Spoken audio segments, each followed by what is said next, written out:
नमस्कार. उपस्थित सर्व तरुणाईला मानाचा मुजरा.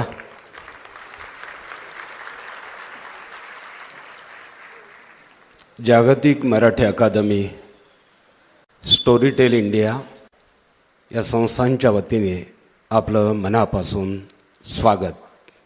आदरणीय विश्वास नांगरे पाटील, आदरणीय महेश भागवत सर, आदरणीय आनंद पाटील यांच्याशी ज्येष्ठ कवी, जागतिक मराठी अकादमीचे अध्यक्ष, वात्र टीकाकार आदरणीय रामदास फुटाणे सर आणि या सोहळ्याचे मुख्य संयोजक आदरणीय सचिन इटकर सर हे मुलाखत घेणार आहेत. नमस्कार.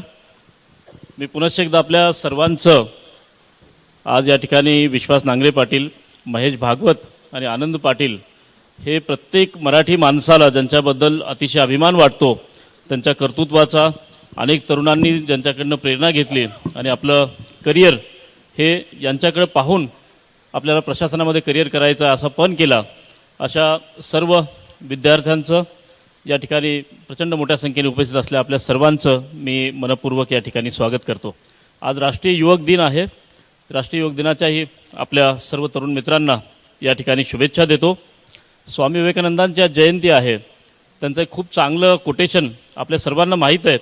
Give me few men and women who are pure and selfless and I shall shake the world, असं स्वामी विवेकानंद एका ठिकाणी म्हणलेले आहेत.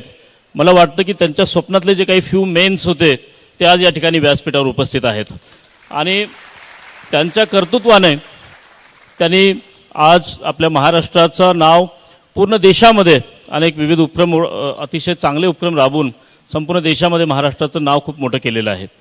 या ठिकाणी मुलाखतीला सुरुवात करायच्या अगोदर तरुण मित्रांना फक्त एवढंच सांगायचं आहे की प्रत्येकाच्या आयुष्याला एक टर्निंग पॉईंट कुठेतरी मिळत असतो. मग ते कुठेतरी एखादं ऐकलेलं भाषण असतं, कुणाचं तरी वाचलेलं एखादं पुस्तक असतं, कुठेतरी एखादं वाचलेलं कोटेशन असतं, कुठेतरी वाचलेली एखादी कविता असते, कुठेतरी वाचलेलं एखादं काहीतरी साहित्यिक अशी गोष्ट असते जी वाचल्यानंतर, ऐकल्यानंतर आपल्या आयुष्याला एक वेगळी दिशा मिळते, आपल्याला एक वेगळी प्रेरणा मिळते. आणि आज आपण ज्यावेळेस यांचा जीवन प्रवास या ठिकाणी उलगडणार आहोत, तर अशा काही गोष्टी आज हे विश्वासजी, आनंदजी आणि महेशजी आपल्यासमोर अशा काही गोष्टी सांगणार आहेत ज्यामुळे आपल्या आयुष्याला एक वेगळी दिशा आज या कार्यक्रमातून मिळणार आहे. म्हणून पुनश्च एकदा प्रश्न सुरू करायच्या अगोदर आपलं या ठिकाणी पुनश्च एकदा स्वागत करतो. असं म्हणतात की ख्यालातों के बदलने से भी निकलता है नया दिन, सिर्फ सूरज के निकलने से ही सवेरा नहीं होता. आणि म्हणून आज या ठिकाणी यांच्याकडनं जे काही विचार आपल्याला ऐकायला मिळणार आहेत ते निश्चित आपल्या सर्वांसाठी प्रेरणादायी राहणार आहेत. सर, मला सुरुवात करताना विश्वास सरांना या ठिकाणी एक प्रश्न विचारायचा आहे. कारण कोकरूडसारख्या ठिकाणाहून त्यांच्या प्राथमिक शिक्षणाला सुरुवात झाली. कोकरूडच्या मातीने त्यांच्यावर संस्कार केले. त्यांचे वडील हे अतिशय प्रसिद्ध असे पहिलवान, त्या भागामध्ये नावाजलेले पहिलवान होते. ते पुढे त्या गावचे सरपंच झाले. आज दुर्दैवानं एक महिनाभरापूर्वी त्यांचं निधन झालं.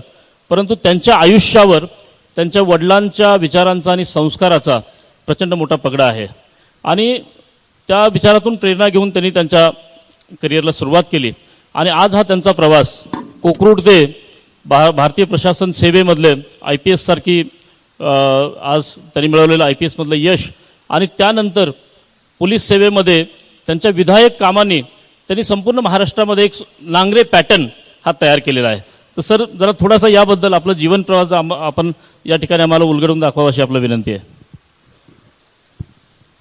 सचिनजी, पहिले तर मी जागतिक मराठी अकादमी, सृजन फाउंडेशन, सकाळ, छाबरिया ग्रुप, स्टोरीटेल यांनी आम्हा 3 अधिकाऱ्यांना इतक्या मोठ्या संख्येनं उपस्थित युवक युवतींच्या समोर आपले विचार मांडण्याची संधी दिली, त्याबद्दल धन्यवाद व्यक्त करतो.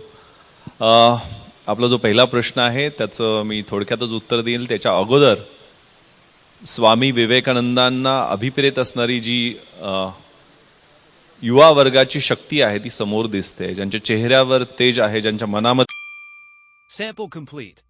Ready to continue?